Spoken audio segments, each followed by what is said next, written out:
Hello everyone, welcome back to another installment of the saga of the Bigfoot research vehicle. So in the last video you saw that our beloved Abraham has gone off to new things.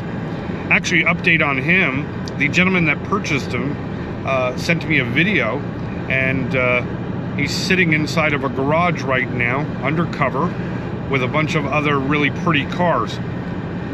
So it looks like our Humvee's doing better than we are. So we've got to move forward now. We've got to find a replacement for the Humvee. And right now we're on our way to the Olympic Peninsula to go take a look at a bunch of options here. I have my wonderful wife Diana with me. Hi guys. Mommy and Daddy got away from our daughter today. Grandma's watching Phaedra right now, and we get to go do a road trip.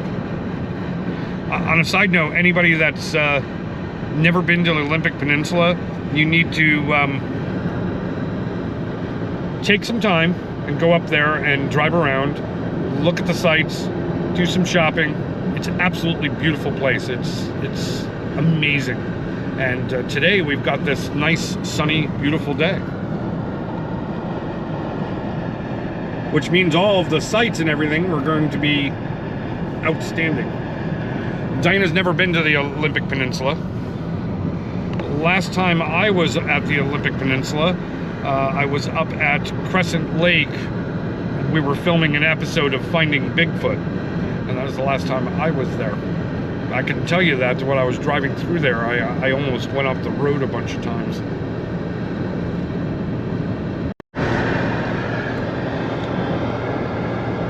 So we're still driving. It's like 2 hours later. We've just completed the lunch of champions. What do we have? McDonald's. McDonald's, right? Every time we go on road trips, it's always McDonald's.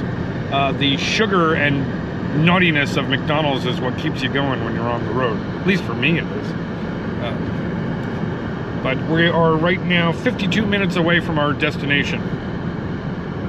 Okay, so let's take a walk around the lot here. We've been out looking all day and come up with some things. And so we've narrowed it down to 3 different vehicles.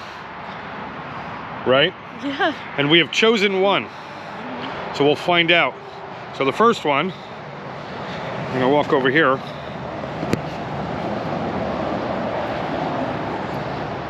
Is this. A Toyota Land Cruiser.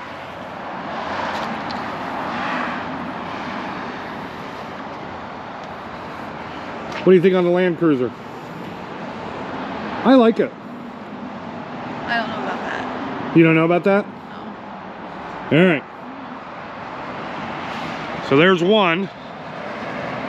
We're gonna walk over here because this one's closed. This one is number 2. A Mitsubishi Canter.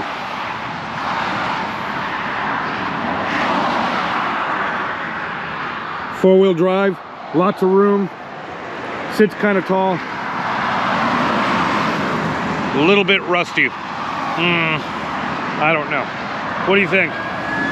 Not sure about that one either. All right. So now we're going to walk across the lot here. Okay, so we have another one here.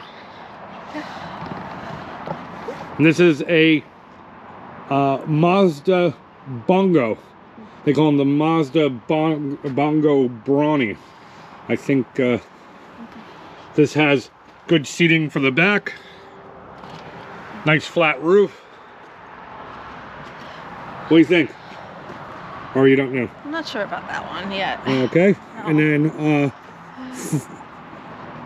finally, we have a Nissan Atlas.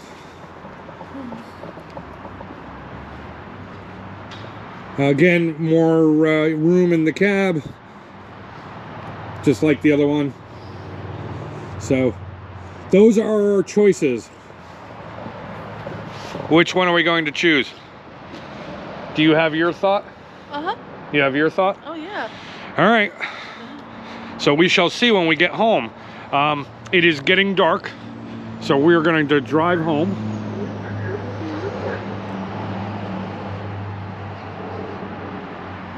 I get to follow you, or are you going to follow me? I'm probably gonna follow you first. I like the Land Cruiser personally. I really like the Land Cruiser. I know it's weird looking, but it's cool. It is. All right. Beginning a new adventure here. We decided on a fire truck because we can modify it. All the fire equipment we don't need on it, but it gives a back that you can put equipment on and so forth. We'll change the color, all that good stuff. So I'll catch you on the flip side. We're gonna drive home in the dark, and we'll find out what we got tomorrow.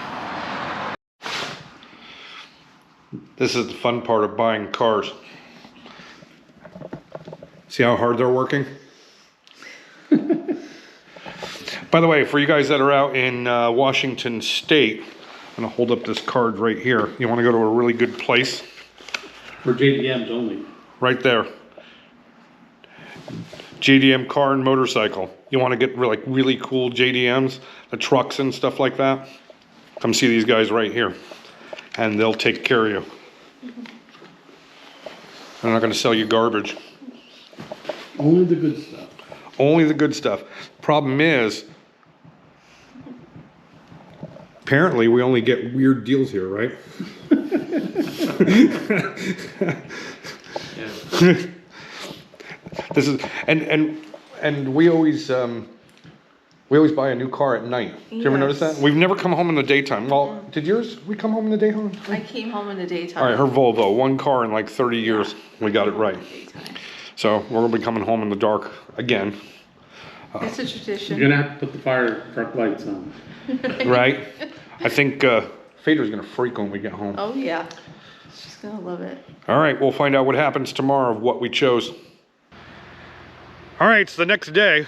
We made it home. How was the ride? Crazy. 2.5 hours. Unfortunately, there was an accident on 101, and we sat there for 2.5 hours. Somebody had a very bad night. I sent prayers and concern because it was a very, very bad accident. We had to sit, but I guarantee you that they had a much more difficult night than we did. So we were down to 4. Yes. We were looking at the Mitsubishi Canter. We were looking at the Land Cruiser. We looked at the, what was the other one? Toyoace, I think it was. Toyoace. And then, I can never remember what that thing was called. Bongo Buddy? Or Oh, the Bongo Buddy. That's it, yeah, or Bongo. Bongo Buddy. Okay. How did we forget that name? I That's don't pretty know. funny, actually. And then there was a Nissan Atlas that we looked at. So we narrowed it down. Should we do the reveal? I think so. All right, here we go. We're gonna turn around here, and we came up with the Nissan Atlas. 5,044 miles, I think it translates to, on it with the kilometers per hour, or kilometers per hour. That's what the speedometer is, but the kilometers that's on the clock. And so this is what we came up with. The reason why I chose this is because of cab space. This has a 2-inch lift on it with oversized tires. It's super cozy inside, and it doesn't have a pump on it. There's no fire apparatus in this. This apparently was a ladder truck. So the back is your playground. You can make whatever you want out of it. So now the question is going to be is what do we need for like an overland vehicle that we can go out in the woods with? So for all you Bigfoot researchers, overlanders, people that go out in the woods, go camping, do all this fun stuff, if you can, down below, leave me some comments. What would you put on this? What works good out in the woods? I mean, I know we've been doing this for a very long time. So imaging and tent and cooking stuff and so forth, all that regular stuff.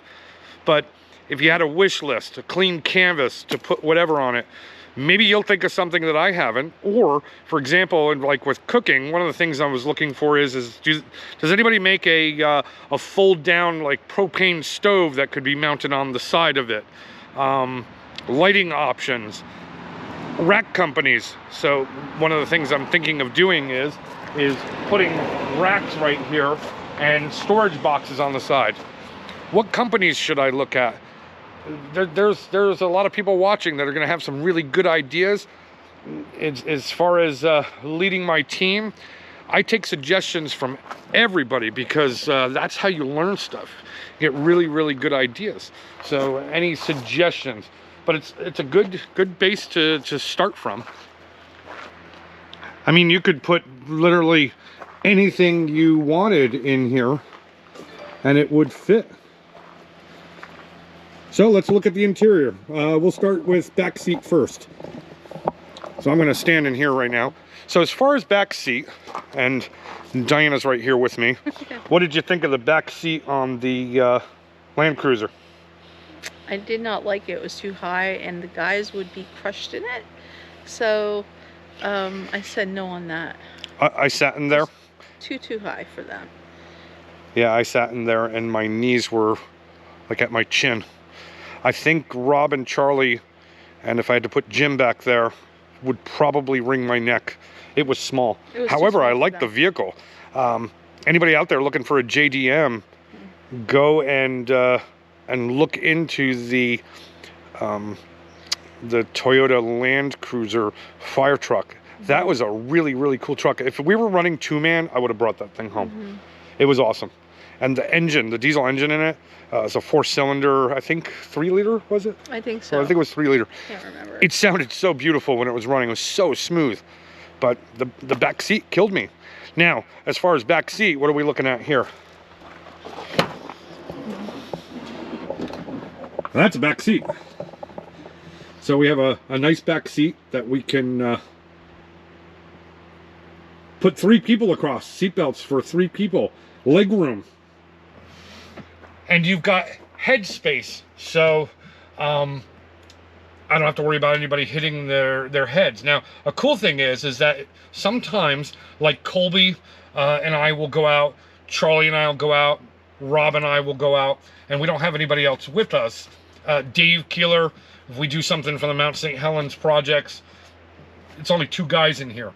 So check this out. We can carry gear with us. And this just pulls down. You gotta be strong to do that. And locks on, and now all of a sudden we have, just throw all our gear in the back of it. Super awesome. And it's just as easy to put back down. Still getting used to it. And there you go, you got your seatbelts and everything on there. No problem. So it works as a back seat, you know, and a storage compartment, and covers everything that I need with it. Now I'm going to move around to the front here. Close this. If you like my red with the little gold stripes on it. Actually, a total side note on this, I wish they had left the Japanese letters on it. By the way, on a total side note, Diana is a genius. Half the things in this are in Japanese. I have no idea how to even begin to start reading it. So she takes Google Translate out and you put the phone in front of it and it changes all of the labeling to English. Now I know what I'm looking at. So yeah, that was a genius move. I had no idea that existed. 90%. Oh, you didn't know either? Well, it was a great find. 90% of the people watching probably were like, that's old news. Okay, you see how gray I am? This is how much I am out of touch with computers. So anyway, we'll stay focused here. And here is the driver's area. Yes, right-hand drive. If you want to have a fun experience on the road, try right-hand drive. They left all of the equipment in it. Some of this may be useful. Most of it will not.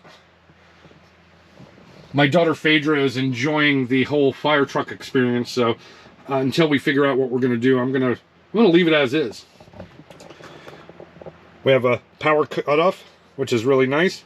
So power on, power off, quite simple. This is an idle control, obviously your ignition. Directionals on the right hand side, quite crazy.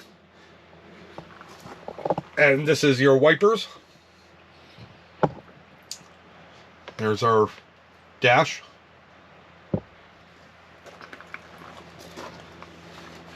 And quite a simple little machine to operate. The only thing is though, it messes with your head when you're going down the road because you are on the wrong side of the car. Lots of cab space. We have, we call this the chandelier. This is the interior light. And if you need light inside at night, it's got you covered. We have a little window back here. Plenty of room in between. This is a compartment in the center here for storing paperwork and so forth. There's a clip on it and it's bolted, I guess, from the fire service to leave it in its up position, but it does fold down and you can use it as an armrest or whatever. So I think, I don't know. I'm back and forth on whether I'm going to unbolt that or just leave it as a paperwork holder or what. I don't know yet. Again, we're just got to kind of look at it for a while. One of the things I really like is the doors. So I'm going to come back here and I'm going to show you doors. These open almost 90 degrees. Not quite, but quite wide. And the back door does the same thing.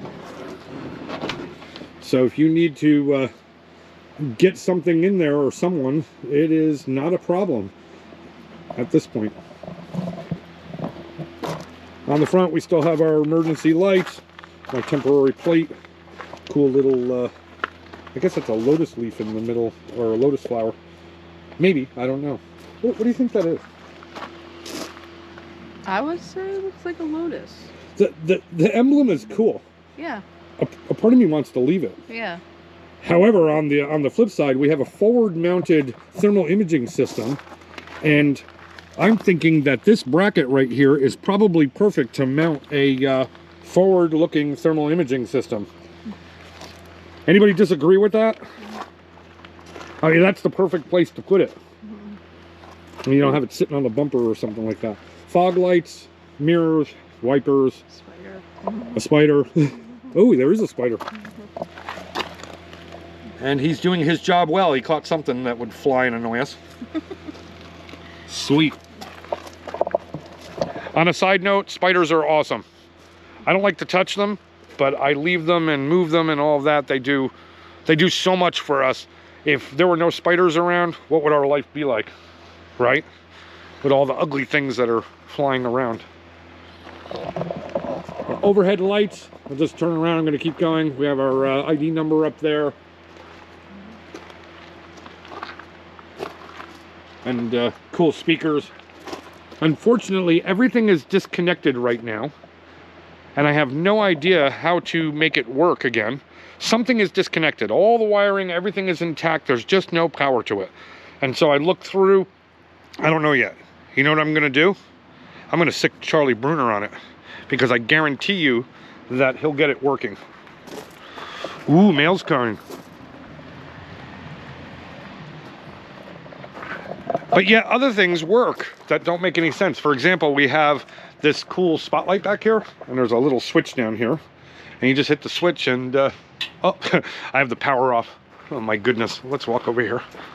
That's funny. Power back on.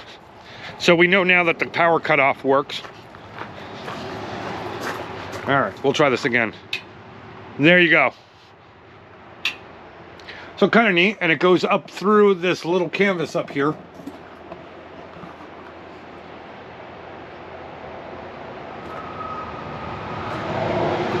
My thought is that I'm definitely going to leave the canvas. The canvas is cool. I mean, how do you argue with a canvas? This right here is another spotlight. But what's neat about it is it's in a tray here, and it's got 3 little legs on it. And what it does is allows you to take this out, it plugs in, and you can stand it in a location. I just got to figure out where it plugs in. That's the problem. Over here, this is a slide out tray. And this tray comes all the way out the back. We can put gear on it, lock boxes, all kind of fun things on it. I guarantee you somebody's going to want to ride in this. You'd ride in it too, wouldn't you? Oh, hell yeah. And then there's the arm rest for it. It keeps you from falling out the back. Am I going to leave that? I don't know, but I'm pretty sure the guys will want to keep it. I think we have a guest coming in. So there you go. This is what we're looking at right now. So, Nissan Atlas fire truck. So, one door closes, another one opens. We begin a new chapter. This vehicle is going to be outfitted for Bigfoot research, camping, staying out, as well as outfitted for anything that we would need in the Mount St. Helens field.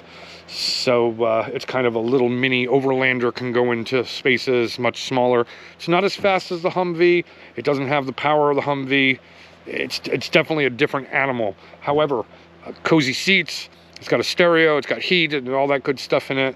We don't have to worry about water getting into it. It's waterproof like your car at home. And so there's pros and cons to everything. And the Humvee is not something that can be replaced easily, because the Humvees are just really good at what they do. I'm never going to find another vehicle that will run like a Humvee on an unimproved road, like a logging road. But we'll try this. We'll try something different. So thank you for joining me, and we'll do some more on this as we go along. I have to say, it's just basically an announcement and bring you with me. But suggestions, what would you put in here? And links, companies, guys you work with, companies you work with that you know, any help of building an overlander out of a Nissan fire truck. So as always, thank you for joining me, and be good.